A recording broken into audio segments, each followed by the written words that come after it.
दोस्तों, आपको ये बात तो मालूम ही होगी कि आज हमारी धरती पर 8.7 मिलियन से भी ज्यादा स्पीसीज मौजूद है।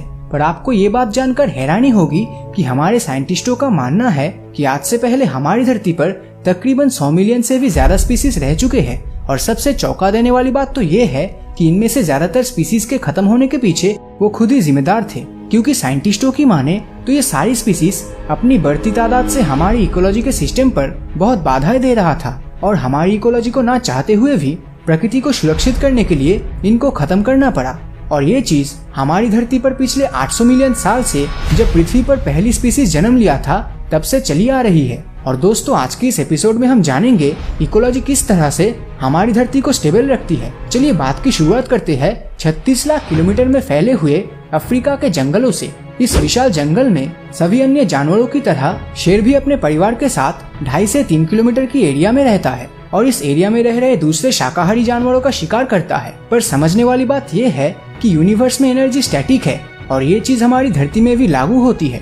और इसका सबसे बड़ा एग्जाम्पल है फूड चेन, क्योंकि जब पेड़ पौधे को शाकाहारी जीव खाते हैं तब उनके अंदर की एनर्जी इनमें चली जाती है, और जब इनको शेर और बाकी मांसाहारी जीव खाते हैं तो उनके अंदर की 10% एनर्जी इनमें ट्रांसफर हो जाती है। और प्रकृति के नियमों के हिसाब से जब इनकी मृत्यु होती है तब प्रकृति के सफाई करने वाले वल्चर जैसे जीव उनका सफाया करते हैं और इसी दौरान उनके अंदर भी 10% एनर्जी ट्रांसफर हो जाती है। और जब ये पक्षी मरते हैं तो उनके अंदर से बैक्टीरिया अलग होकर जमीन में चले जाते हैं और धरती को फर्टाइल बनाते हुए खाद का काम करती है। और कुदरत का ये चक्र हमेशा चलता ही रहता है और एनर्जी एक फॉर्म से दूसरे फॉर्म में ट्रांसफर होती रहती है। और दोस्तों, इससे ये पता चलता है कि हम सभी जीव एक दूसरे के साथ सिर्फ जुड़े ही नहीं बल्कि डिपेंडेंट भी होते हैं। पर प्रॉब्लम तब शुरू होती है जब कोई प्रजाति कुदरत के नियमों को तोड़ने की कोशिश करता है, क्योंकि जब सब कुछ स्टेबल रहता है तब तो लाइफ नॉर्मल चलती रहती है। लेकिन अगर कोई जीव प्रकृति के नियमों को तोड़कर अपनी हद से ज्यादा तादाद बढ़ाने की कोशिश करता है तो उसका परिणाम सिर्फ उसे ही नहीं बल्कि पूरे पृथ्वी के जीवों को झेलना पड़ता है। क्योंकि जब शेर जैसे मांसाहारी जीव अपनी तादाद बढ़ा लेते हैं तब हिरन जैसे शाकाहारी जीव की संख्या घटने लगती है और एक वक्त ऐसा आता है जब इनको पर्याप्त भोजन नहीं मिल पाता और वो भूख के कारण मरने लगते हैं। और जब हिरन जैसे शाकाहारी जीव की तादाद बढ़ती है तब प्रकृति खुद ही ऐसे जीवों का सफाया करके इकोलॉजी को स्टेबल रखने की कोशिश करता है। दोस्तों, इकोलॉजी के नियमों के अनुसार किसी भी प्रजाति की संख्या कितनी बढ़ेगी, कितनी घटेगी या फिर किस हद तक स्टेबल रहेगी वो उसका जन्म, मृत्यु और जीवन काल के समय पर निर्भर करती है। और अगर सच बताऊं तो इस धरती में जीवन सापेक्ष है, निरपेक्ष नहीं। यानी कि हर जीव की तादाद उसकी उम्र पर निर्भर करती है। जैसे कि इस धरती पर कुल वायरस की संख्या की बात करें तो तकरीबन 1 नॉनिलियन, यानी कि अगर हम एक के पीछे 31 जीरो लगाए तो वो नंबर जितना बड़ा होगा उससे भी ज्यादा नंबर्स में इस धरती पर वायरस मौजूद है। और सबसे इंटरेस्टिंग बात यह है कि अगर हम इन वायरस को साइड बाय साइड करके एक लाइन बनाए तो वो लाइन 200 करोड़ लाइट ईयर दूर तक जाएगी।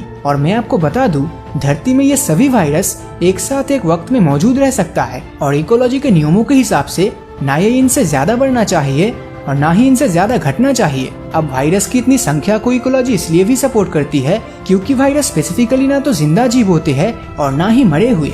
और अगर हम दूसरे एग्जाम्पल से समझे तो नदी और तालाब में बेहद ही छोटे जीव पैरमीसियम मौजूद होते हैं जो अपनी तादाद दुगनी तेजी से बढ़ाते हैं। इन जीवों का साइज इतना छोटा होता है कि इनको हम बिना माइक्रोस्कोप के देख भी नहीं सकते, लेकिन ये जीव हर 22 घंटे में अपने आप को 2 भाग कर लेते हैं, यानी 1 में से 2, 2 में से 4, 4 में से 8। और इसी कंटिन्यूअस प्रोसेस में इनकी तादाद बढ़ती रहती है। और दोस्तों, ये बाइनरी और डबलिंग होने का आंकड़ा इतना खतरनाक है जिस पर आपको विश्वास ही नहीं होगा, क्योंकि अगर ये माइक्रोस्कोपिक जीव 1 जनवरी से लेकर 7 मार्च तक ये डबल होता गया तो ये जीव सिर्फ 3 महीने और 7 दिनों में ही इतनी हो जाएगी कि ये धरती में 4 स्क्वायर किलोमीटर की जगह को रोक लेगा। और दोस्तों, आप मानो या ना मानो, लेकिन अगर ऐसा 35 दिन और चला तो इसकी तादाद इतनी हो जाएगी कि इसको फिट बैठने के लिए पूरी धरती भी कम पड़ जाएगी। यानी अगर हम इसे धरती की शेप में धरती की बगल में खड़ा कर दे तो दोनों का साइज ऑलमोस्ट सेम होगा। लेकिन हमारे इकोलॉजी के नियम इतने मजबूत है कि प्रकृति में ऐसा होने से पहले ही डिडिनियम नाम के एक और हार्मफुल माइक्रो ऑर्गेनिज्म से इनका सफाया करके ऐसी नौबत नहीं आने देता। और ऐसे ही अटलांटिक ओशन में ईल नाम की मछली करोड़ों की तादाद में रहती है, जो अगर बाकी मछली जैसे रिप्रोडक्शन करे तो उनकी संख्या कुछ ही सालों में हम इंसानों से भी हजारों गुना बढ़ जाएगी। पर इंटरेस्टिंग बात तो ये है कि प्रकृति इनकी संख्या को भी ज्यादा बढ़ने नहीं देती, क्योंकि जैसे ही अंडे देती है तो वैसे ही इनकी मृत्यु हो जाती है और उनकी पॉपुलेशन में स्टेबिलिटी बनी रहती है। और इन सब एग्जाम्पल को सुनकर आपके मन में भी ये ख्याल आना लाजमी है कि क्या ये नियम हम इंसानों में भी एप्लीकेबल है।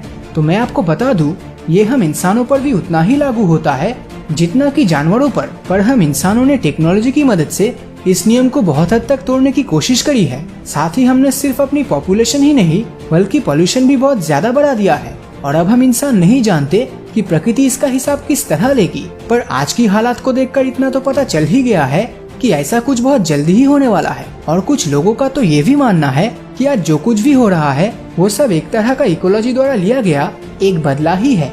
और अगर ये वीडियो आपको अच्छा लगा हो तो इस वीडियो को लाइक और अपने दोस्तों के साथ शेयर करना मत भूलना। और जिन लोगों ने अभी तक हमारे फेसबुक पेज को फॉलो नहीं किया है वो वीडियो के ऊपर दिए गए फॉलो बटन को क्लिक कर दीजिए, ताकि जब भी कोई नया वीडियो अपलोड होगा उसका नोटिफिकेशन आप तक सबसे पहले पहुंचेगा। तो मिलता हूँ आपसे अगले वीडियो में, और हमेशा की तरह थैंक्स फॉर वॉचिंग।